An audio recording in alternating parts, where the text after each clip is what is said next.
Welcome to Difference Makers, the podcast that explores people making a difference across planet Earth. I am your host, Joni Readout. On this episode of Difference Makers, I'm here with Army veteran Bret Rogowitz. Bret served in the U.S. Army for 20 years.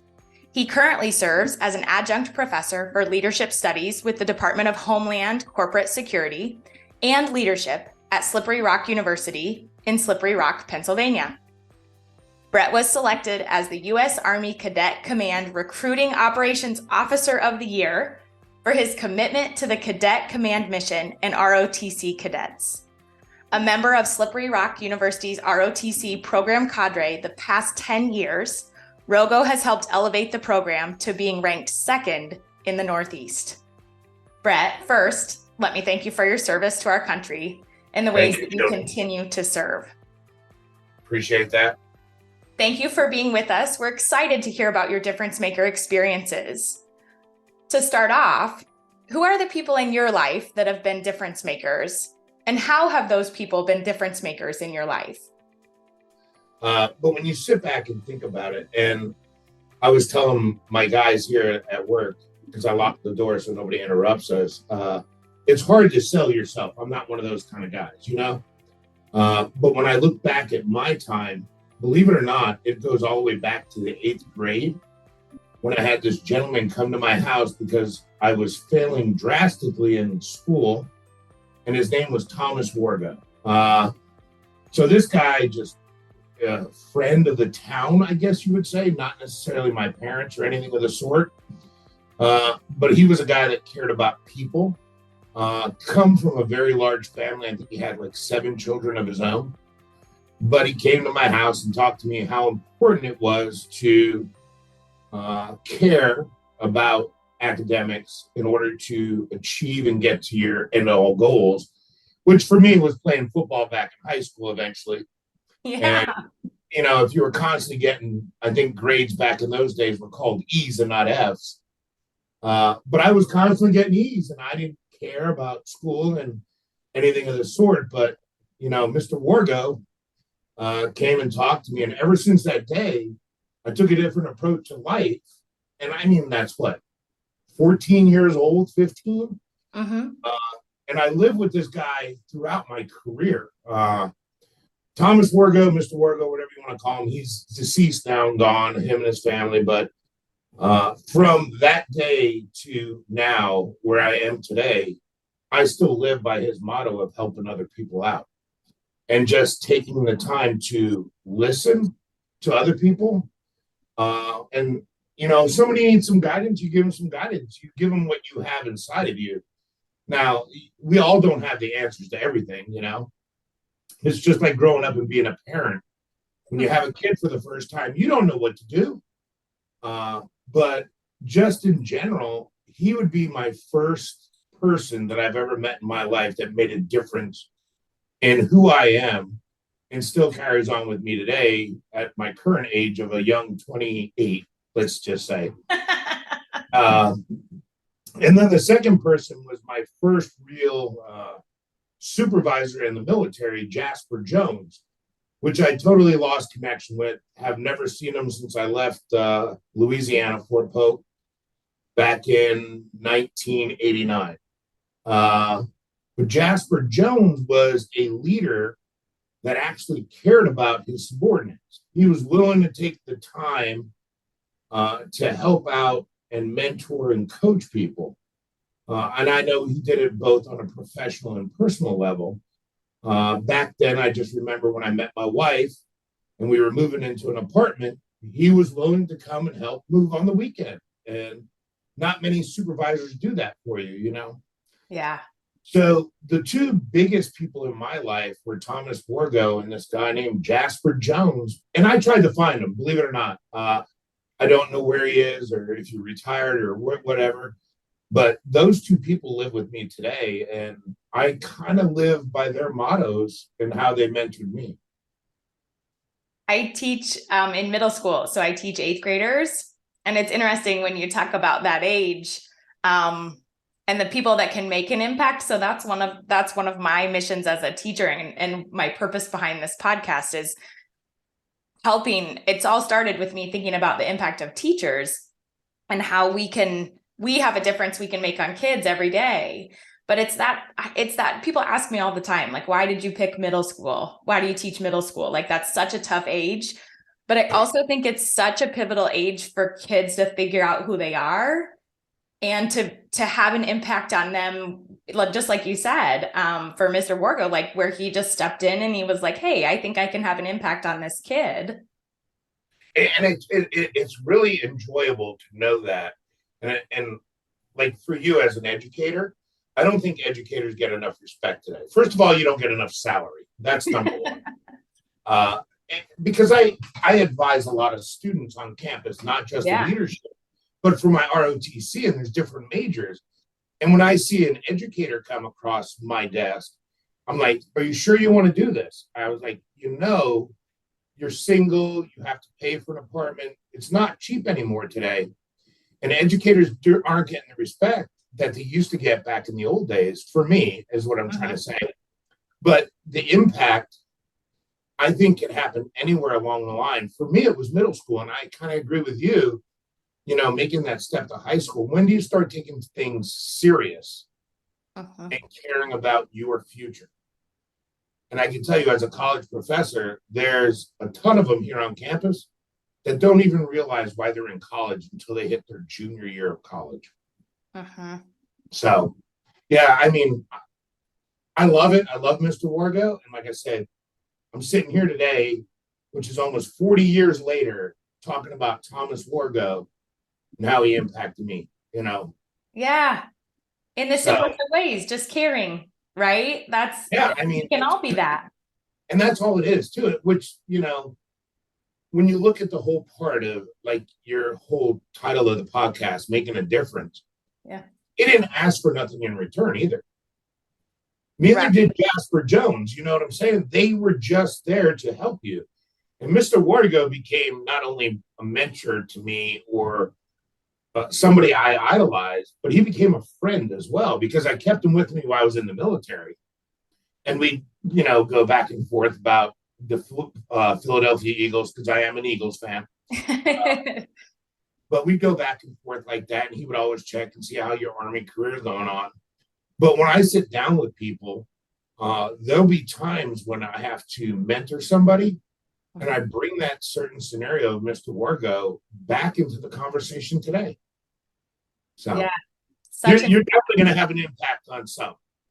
Yeah. So speaking, and you mentioned this, how it's hard, and I think this is an attribute of a lot of us who are difference makers, but thinking about how we've been a difference maker in the lives of others or in other people's lives. And I'm going to ask you to speak about that a little bit. How have you been a difference maker in other people's lives? And see, I think when you presented me with that question, I think that's the hardest thing for me, because until you step back and look at it, until somebody asks you that question, you really don't know.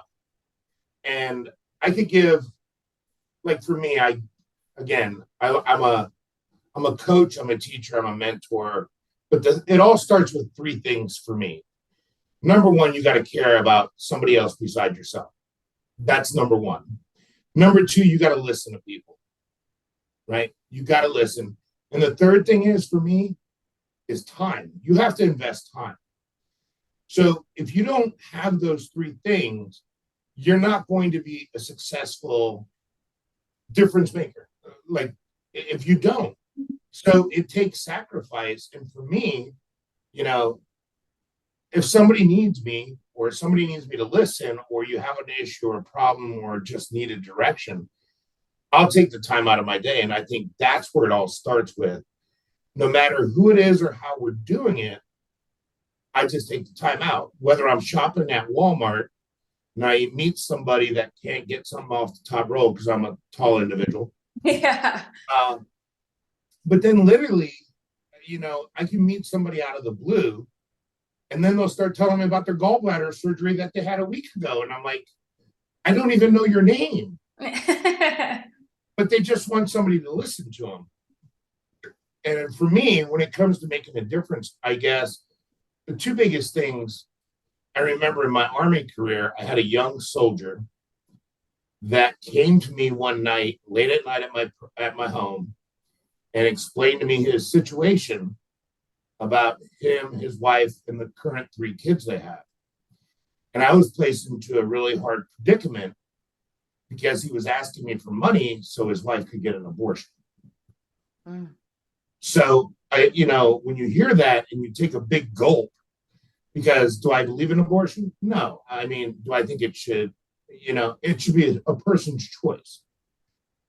So I sat back, I listened to the soldier, and he explained to me, and he was like a young private. So you're talking about making $800 a month back in that time.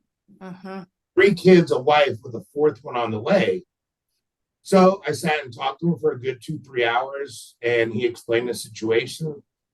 And back then he was asking me for $300. And I said, here's $300.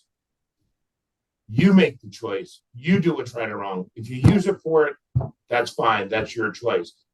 I don't want this money back, but if you decide not to use it, use that $300 for groceries. And that was back when I was living in New York. So we're talking 93 to 96 time frame.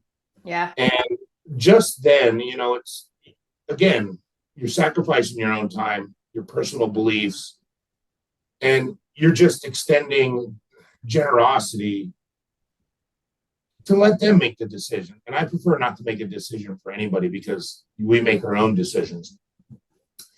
But making a difference, I could go to today because I'm a huge gardener and I like to grow flowers and vegetables. So today I brought in probably about 300-400 different flowers to Slippery Rock. And I have this veggie alert group is what I call it. So I have about 80 or 90 faculty, staff, students on my list. So I send out this veggie alert and I said, hey, I got flowers here and anybody who wants them, come get them. So what it leads to is between the hours of 8 a.m. and 9:30, I'm not getting any work done, which is bad. But I'm outside talking to people, extending generosity, and they're asking, like, what do you want for them? I was like, nothing. Just take them and enjoy them. Just bring back the pots because, I can save the pots. But there you go. You're making a difference in somebody's Friday. And when I send the email and they see the pictures of the flowers, they're like, we appreciate it. Thank you. It's such beautiful flowers and stuff like that. So, like I said, when you ask the question, I don't like to look at myself or evaluate myself on how I make a difference. It just happens. Just let it be and that kind of thing. But now that I had to sit and think about it, it happens this morning, Yeah. At 8 a.m. on campus. Yeah. So. It is difficult. I think that's something, as I listen to different people talk about these 3 questions and asking them to reflect on that, one of the things that continues to come up is we're humble, right? And it's not something that we do on purpose or for something that we expect in return, which you also spoke about for the people that were difference makers for you. They didn't expect anything in return. Correct. And I think that's the biggest thing too. When you look at things, you can't expect to give and get all the time. Uh-huh. And I look at it this way, using gardening as an example, people always tell me, you should start selling this stuff, open a farmer's market, do a roadside stand. I said, I don't want to do that. I said, first and foremost, this is my hobby. I love and enjoy it. But what I love more about gardening is sharing it with people and making somebody else smile. But see, there's people out there that, and these are the bad things, they always want something in return. So when you look at the difference makers, you're right, 100%. It's about being humble and just giving and not worrying about what you're going to get in return for giving. Yeah. We've talked about a few habits or attributes, either from the individuals who have been difference makers for you or within yourself. Are there other attributes that you see in people who are difference makers or habits that they have? I would say, and I thought about this question a lot, and I think it would be situational based. When you look at a certain situation, there's times when a situation will call for you to be more direct, more stern, where another situation will ask you to be just generally happy-go-lucky, like the flowers this morning. But I'd say when you're doing it, I think it's the social impact that you're involved in, and then the culture around that social impact. So for me, like every day here at work, it's the same stuff every day, but everybody knows that when you walk in the building in the morning, you better come say good morning, because that's the right thing to do. We're a small group of people, and it's just like if you live in your household or you have kids or a spouse running around, it's like nobody needs to wake up grumpy and angry. Just wake up and say good morning, just greeting of the day, smile and stuff like that. But there's good attributes and then there's bad attributes. So the bad ones for me are greed, anger, and I think entitlement, which is huge today in our society, because I hear faculty and I hear students say our generation, right? Tell me you haven't heard that. Yeah. So if you step back and look at our generation, they're always saying or down looking. The older folks are down looking the current, 20-year-olds, 30-year-olds. But when I step back and look, I'm like, what's the difference between this 21-year-old and that 56-year-old? Yeah. It's just how it comes out of their mouth, but they're expecting the same stuff in return. So, don't don't downgrade that generation. Guide them a little bit. Don't say, oh, that generation is just lazy, because they don't play outside and they're behind the Xbox. It's not true. I mean, each generation has its differences. Yes. Right? Yeah. And they have their own things they do. But to me, it's like here's the biggest thing I think, an attribute when it comes to making a difference. Are you looking in that person and what the shoes they're wearing? Right? We all see people and the way we want to see them. But what about what they are in their shoes? And that's what I'm saying. And that's where it goes to, we look at race, religion, gender, and all these other things today. Just look at the person in the shoes and see how they think first. Because we have a lot of people that in today's society that have a hard time talking to those differences that are not norm to us or how we grew up. But if you sit down and talk to somebody and ask an open and honest question and be what I like to call, one of my favorite things I love to say is be real. Be honest, be real. As long as you're being real with somebody, they're going to answer that question honestly. I think overall, it comes down to the basics. Do you have the time to give somebody? Do you care? And will you listen? I mean, if you do those three things, you can make a difference in anybody's life. Yes, I think that's great advice to share. I want to thank my guest today, Bret Rogowitz, and all of our listeners, because the real question here today is, how will you be a difference maker? How are you a difference maker? Is it some of the same things that Rogo is doing, or maybe something you want to do differently? We want to invite you to be part of the conversation in the comments about how you are a difference maker. Remember, you have the ability to be a difference maker in the lives of others, and others need you. We impact people on a daily basis. Why not be the difference maker in the lives of others?